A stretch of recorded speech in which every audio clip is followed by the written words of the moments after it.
Hi friends, welcome to ನಮ್ಮ literature world YouTube channel. ಇವತ್ತಿನ ವಿಡಿಯೋದಲ್ಲಿ ನಾವು ಅರಿಸ್ಟಾಟಲ್ ರವರ ಲೈಫ್ ಹಿಸ್ಟರಿ ಹಾಗೂ ಅವರು ಬರೆದಿರುವಂತಹ ಇಂಪಾರ್ಟೆಂಟ್ ವರ್ಕ್ಸ್ಗಳ ಬಗ್ಗೆ ತಿಳಿದುಕೊಳ್ಳೋಣ. Aristotle birth and early life. Born in 384 BC in Stagira, a small town in northern Greece. Aristotle ರವರ ಆರಂಭಿಕ ಜೀವನವನ್ನು ನಾವು ನೋಡೋದಾದರೆ, ಇವರು ಉತ್ತರ ಗ್ರೀಸ್ನ ಸಣ್ಣ ಪಟ್ಟಣವಾದಂತಹ ಸ್ಟಾಜೇರಿಯಾ ಎಂಬ ಸ್ಥಳದಲ್ಲಿ ಕ್ರಿಸ್ತಪೂರ್ವ 384ರಲ್ಲಿ ಜನಿಸಿದರು. Next, education. Studied at Plato's academy in Athens for about 20 years. ಅಂದರೆ ಇವರು ಪ್ಲೇಟೋರವರ ಅಕಾಡೆಮಿಯಲ್ಲಿ ಸುಮಾರು 20 ವರ್ಷಗಳ ಕಾಲ ಶಿಕ್ಷಣವನ್ನು ಪಡೆದಿದ್ದರು. He was a student of Plato.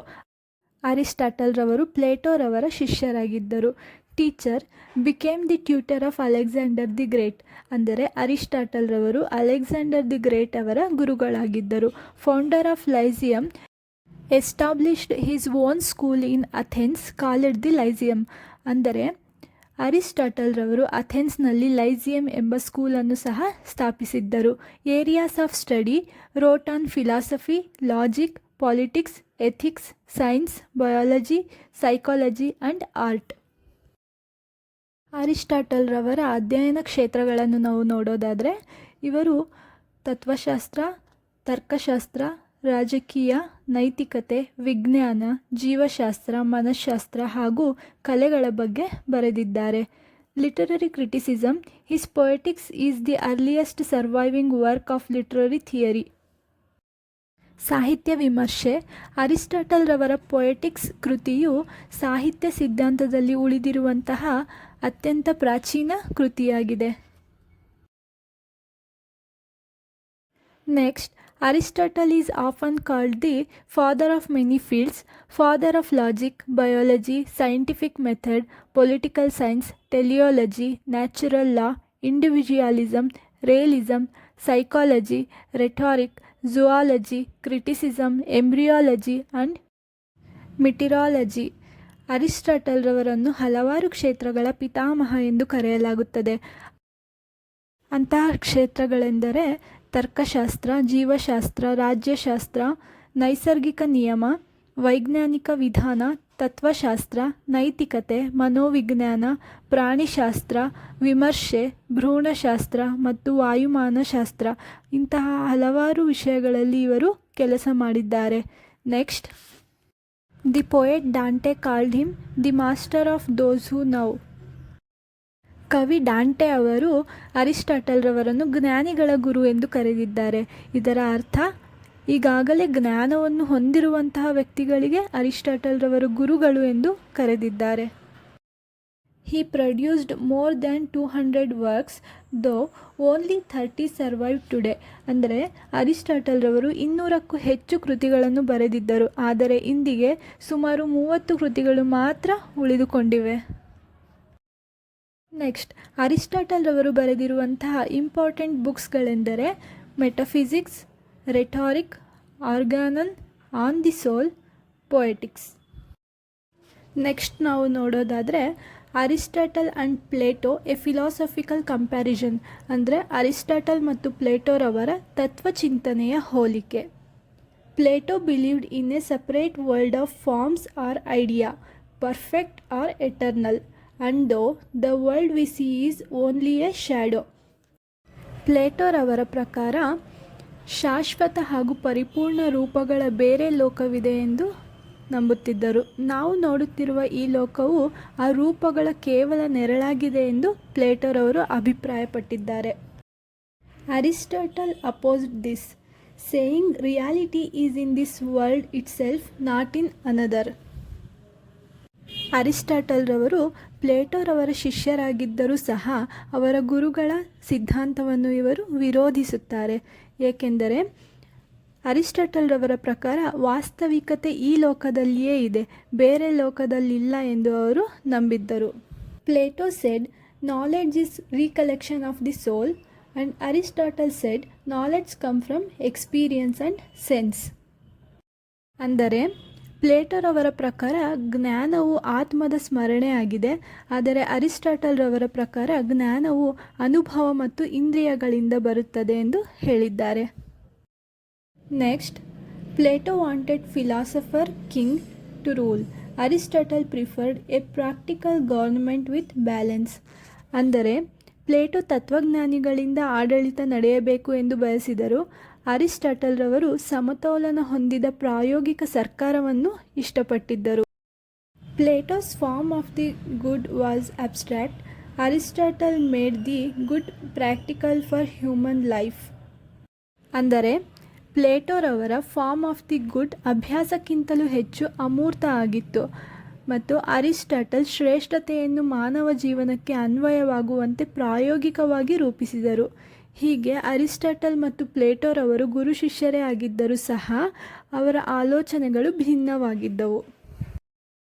Next ನಾವು ಅರಿಸ್ಟಾಟಲ್ರವರ ಪೊಯೆಟಿಕ್ಸನ್ನು ನೋಡೋದಾದರೆ, poetics is Aristotle's earliest surviving work on literary criticism, written around 335 BCE.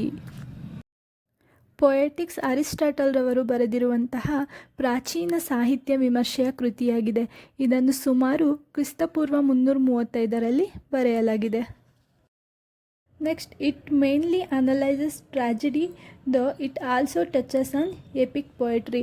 ಅಂದರೆ ಇದು ಮುಖ್ಯವಾಗಿ ದುಃಖಾಂತರ ನಾಟಕಗಳ ಬಗ್ಗೆ ಮಾತನಾಡುತ್ತದೆ, ಆದರೆ ಮಹಾಕಾವ್ಯಗಳನ್ನು ಸಹ ಇದು ಒಳಗೊಂಡಿದೆ ಎಂದು ಹೇಳಬಹುದಾಗಿದೆ. Unlike Plato, who disturbed poetry as misleading, Aristotle valued poetry as a way to understand human life and emotions. ಅಂದರೆ ಪ್ಲೇಟೋರವರು ಕವಿತೆಯನ್ನು ತಪ್ಪು ದಾರಿಯಂತೆ ಕಂಡರೆ, ಅರಿಸ್ಟಾಟಲ್ರವರು ಕವಿತೆಯನ್ನು ಮಾನವ ಜೀವನ ಮತ್ತು ಭಾವನೆಗಳನ್ನು ಅರಿಯುವ ಸಾಧನ ಎಂದು ಕರೆದಿದ್ದಾರೆ. ನೆಕ್ಸ್ಟ್ ನಾವು ಅರಿಸ್ಟಾಟಲ್ರವರ ಪ್ರಕಾರ ಪೊಯೆಟ್ರಿಯ ಡೆಫಿನೇಷನನ್ನು ನೋಡೋದಾದರೆ, Aristotle says poetry is on imitation of human action, not of people themselves. ಅಂದರೆ ಕಾವ್ಯ ಎಂದರೆ ಮಾನವನ ಕ್ರಿಯೆಯ ಅನುಕರಣೆ ಎಂದು ಇವರು ಅಭಿಪ್ರಾಯಪಟ್ಟಿದ್ದಾರೆ. Next, humans naturally enjoy imitation, that's why we are enjoying art. ಅಂದರೆ ಜನರಿಗೆ ಸಹಜವಾಗಿ ಅನುಕರಣೆಯ ಮೇಲೆ ಆಸಕ್ತಿ ಇರುತ್ತದೆ, ಆದ್ದರಿಂದ ಅವರು ಕಲೆ ಮತ್ತು ಕಾವ್ಯವನ್ನು ಇಷ್ಟಪಡುತ್ತಾರೆ ಎಂದು ಇವರು ಅಭಿಪ್ರಾಯಪಟ್ಟಿದ್ದಾರೆ. Next, poetry imitates through language, rhythm and harmony. ಇದರ ಅರ್ಥ ಕಾವ್ಯವು ಭಾಷೆ ಮತ್ತು ಛಂದಸ್ಸುಗಳ ಮೂಲಕ ಅನುಕರಣೆಯನ್ನು ತೋರಿಸುತ್ತದೆ ಎಂದು ಹೇಳಿದ್ದಾರೆ. ನೆಕ್ಸ್ಟ್ ನಾವು ಅರಿಸ್ಟಾಟಲ್ರವರ ಪ್ರಕಾರ ಟ್ರಾಜೆಡಿ ಅಂದರೆ ಏನು ಎಂದು ತಿಳಿದುಕೊಳ್ಳೋಣ. Tragedy central focus. Aristotle gives the famous definition. ಅಂದರೆ ಅರಿಸ್ಟಾಟಲ್ರವರು ನೀಡಿರುವಂತಹ ಪ್ರಸಿದ್ಧ ವ್ಯಾಖ್ಯಾನ ಎಂದರೆ, tragedy is an imitation of an action that is serious, complete and of a certain magnitude in the form of action, not narrative, arousing pity and fear and accomplishing catharsis of such emotions. ಕನ್ನಡದಲ್ಲಿ ಇದರ ಅರ್ಥವನ್ನು ನೋಡೋದಾದರೆ, ದುಃಖಾಂತರವು ಒಂದು ಗಂಭೀರ ಕ್ರಿಯೆಯ ಅನುಕರಣೆ. ಅದು ಸಂಪೂರ್ಣ ನಿರ್ದಿಷ್ಟ ಪ್ರಮಾಣದ ಉದ್ದ ಮತ್ತು ಮಹತ್ವವನ್ನು ಹೊಂದಿದೆ. ಇದು ಕರುಣೆ ಮತ್ತು ಭಯದ ಭಾವನೆಗಳನ್ನು ಹುಟ್ಟಿಸಿ ಅಂತಿಮವಾಗಿ ಆ ಭಾವನೆಗಳ ಶುದ್ಧೀಕರಣ ತರಿಸುತ್ತದೆ. ನೆಕ್ಸ್ಟ್ ನಾವು ಟ್ರಾಜೆಡಿಯ ಕೀ ಪಾಯಿಂಟ್ಸನ್ನು ನೋಡೋದಾದರೆ, serious action deals with important human problem. ಅಂದರೆ ಸೀರಿಯಸ್ ಆ್ಯಕ್ಷನ್, ಗಂಭೀರ ಕ್ರಿಯೆ, ಇದು ಮಾನವ ಜೀವನದ ಪ್ರಮುಖ ಸಮಸ್ಯೆಗಳೊಂದಿಗೆ ಸಂಬಂಧಿಸಿರುತ್ತದೆ. Next, complete has a beginning, middle and end. ಸಂಪೂರ್ಣತೆ, ದುಃಖಾಂತರಕ್ಕೆ ಆರಂಭ, ಮಧ್ಯ ಮತ್ತು ಅಂತ್ಯ ಇರಬೇಕು. Next, magnitude, appropriate length and importance. ಅಂದರೆ ಕಥೆಯ ಉದ್ದ ಮತ್ತು ಪ್ರಾಮುಖ್ಯತೆ ಸಮರ್ಪಕವಾದ ಮಟ್ಟದಲ್ಲಿ ಇರಬೇಕು. ನೆಕ್ಸ್ಟ್, ಕೆಥಾರ್ಸಿಸ್, ಪ್ರೇಕ್ಷಕರಲ್ಲಿ ಹುಟ್ಟುವ ಕರುಣೆ ಮತ್ತು ಭಯದಂತಹ ಭಾವನೆಗಳನ್ನು ಶುದ್ಧೀಕರಿಸುವ ಒಂದು ಪ್ರಕ್ರಿಯೆಯನ್ನು ನಾವು ಕಥಾರ್ಸಿಸ್ ಎಂದು ಕರೆಯುತ್ತೇವೆ. Next, 6 elements of tragedy. ಅಂದರೆ ದುಃಖಾಂತರದ 6 ಅಂಶಗಳು. ಮೊದಲನೆಯದಾಗಿ plot. The soul of tragedy Events must follow logically and create unity. Next, character must be consistent, believable and appropriate.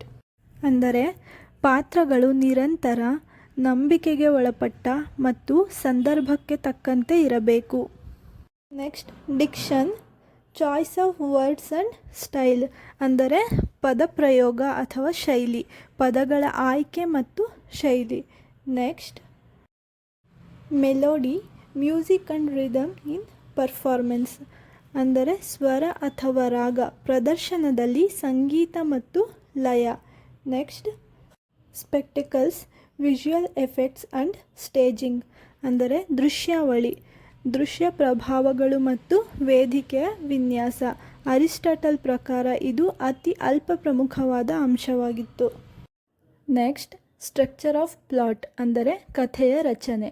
Aristotle insists that plot is more important than character. Good plot, good tragedy ಅಂದರೆ Aristotle ರವರು ಹೇಳುವಂತೆ ಕಥಾವಸ್ತು ಪಾತ್ರಕ್ಕಿಂತ ಹೆಚ್ಚು ಮುಖ್ಯವಾಗಿರಬೇಕು.